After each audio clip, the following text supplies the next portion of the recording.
Imagine you're living in ancient Rome. It's Saturday and you're just relaxing at home when your friend suddenly knocks on your door. He looks excited and says, "Come on, we're going to the Colosseum." You ask him what's happening today and he simply smiles and says, "We're going to watch people fight." You pause for a second. "Fight?" He nods. "Fight to the death." Now, if someone asked you that today, you'd probably call the police. But 2,000 years ago, you'd probably grab your sandals and ask, "Sure. What time does it start?" As strange as it sounds, this wasn't considered weird at all. In fact, it was one of the biggest forms of entertainment in the entire Roman Empire. There was no Netflix, no YouTube, no football, and no video games. If you wanted excitement, you went to the Colosseum. As you walk closer, you see thousands of people heading in the same direction. Families are chatting, children are laughing, street vendors are selling food, and everyone seems excited for the biggest event of the day.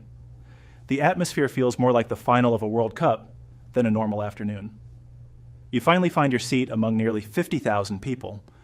The crowd is loud, full of energy, and waiting for something incredible to happen. Suddenly, a loud trumpet echoes through the stadium. Within seconds, the cheering stops. The giant gates slowly begin to open, and every single person fixes their eyes on the arena. At that moment, you realize this isn't just a stadium, it's the greatest show in ancient Rome. But why were millions of people so fascinated by the Colosseum? What made it the most famous entertainment in the ancient world? And if you had lived back then, would you have bought a ticket? Let's find out. Rows and rows of seats stretch high into the sky, wrapping around the entire arena. Everywhere you look, people are trying to find their seats before the show begins. At first, you think everyone can sit wherever they want. Nope. The Romans had a strict seating system. The closer you sat to the arena, the more important you were. Right at the front sat the emperor. He had the best seat in the entire stadium. Just behind him were senators and powerful government officials. Next came wealthy Roman citizens, then soldiers, merchants, and ordinary people. If you were poor, congratulations. You got a fantastic view of everyone else's head. You'd be sitting way up at the top, where the gladiators looked about the size of ants. Looks like VIP tickets have existed for over 2,000 years. As you finally find your seat, you look around at the sea of people surrounding you. Historians believe the Colosseum could hold around 50,000 spectators, making it one of the largest stadiums in the ancient world. Every seat is filling up, and the excitement is building with every passing minute. People are chatting, laughing, eating, and placing bets on who they think will win the day's contests. The atmosphere feels less like a history book and more like the final of the biggest sporting event you've ever seen. Then, without warning, the trumpets sound again. Every conversation stops. Every eye turns toward the arena. The show is finally about to begin. The first people to enter the arena aren't gladiators at all. They're musicians. Behind them come soldiers carrying colorful banners, followed by officials dressed in bright white robes. It's a huge parade, carefully planned to make today's games feel like the biggest event in Rome. Then the emperor enters. The crowd erupts into cheers. Some people clap, others wave. Everyone wants to catch a glimpse of the most powerful man in the empire. If you've ever watched the opening ceremony of the Olympics or the Super Bowl, you'll understand the feeling. The Romans loved putting on a show long before cameras or television ever existed. But here's something most people don't know. The games didn't always begin with gladiator fights. Sometimes the first event was a hunt, where trained hunters faced dangerous wild animals brought from different parts of the empire. Imagine seeing an elephant, a lion, or even an exotic animal for the very first time. For many Romans, this was the only chance they would ever see creatures from distant lands. The crowd couldn't get enough of it. People cheered, gasped, and argued over what would happen next. Every event was designed to surprise the audience and keep them talking long after they went home.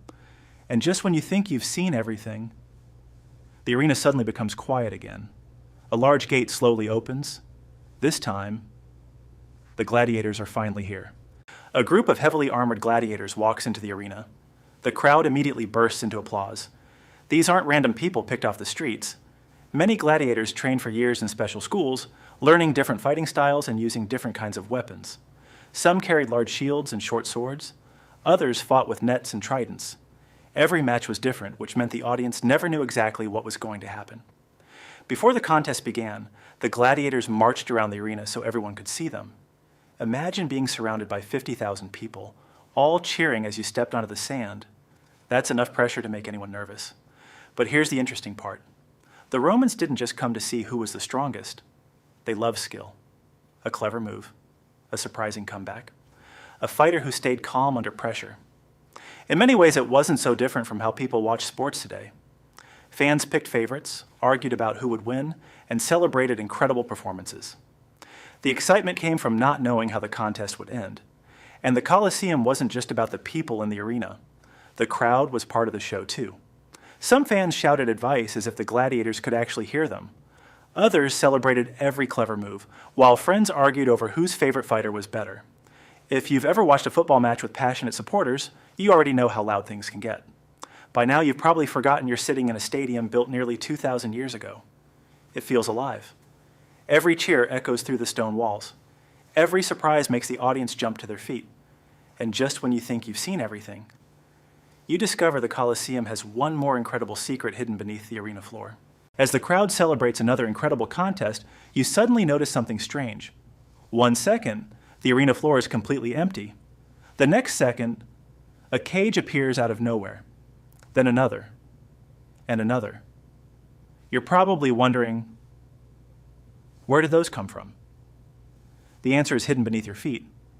Under the Colosseum was an enormous underground maze filled with tunnels, rooms, cages, and elevators.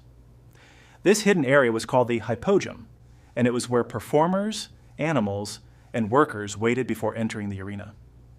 The most amazing part? There was no electricity. Everything was powered by people. Workers pulled heavy ropes, turned wooden winches, and lifted platforms by hand. Within seconds, a gladiator, an animal, or a stage prop could suddenly rise through a trapdoor in the middle of the arena. To the audience, it must have looked like magic. The Colosseum wasn't just a stadium. It was one of the greatest entertainment machines ever built. Long before movie theaters, long before theme parks, long before concerts. The Romans had already figured out how to amaze a crowd. And after spending an entire day here, you finally understand why people couldn't stop talking about it. But when the sun begins to set, the games come to an end. The crowd slowly starts making its way home. And that's when one final question crosses your mind. Would you come back? You take one last look at the enormous arena before walking away. It's hard to believe you've just spent the entire day here. When you first arrived, you thought the Colosseum was simply a place where people came to watch fights. But now you realize it was much more than that. It was Rome's biggest stage, their biggest stadium, their biggest social event. It was where friends met, families spent time together, and the entire city came to be entertained. In many ways, it wasn't so different from what we do today. Instead of the Colosseum, we have football stadiums, movie theaters, concerts, YouTube, Netflix, and video games.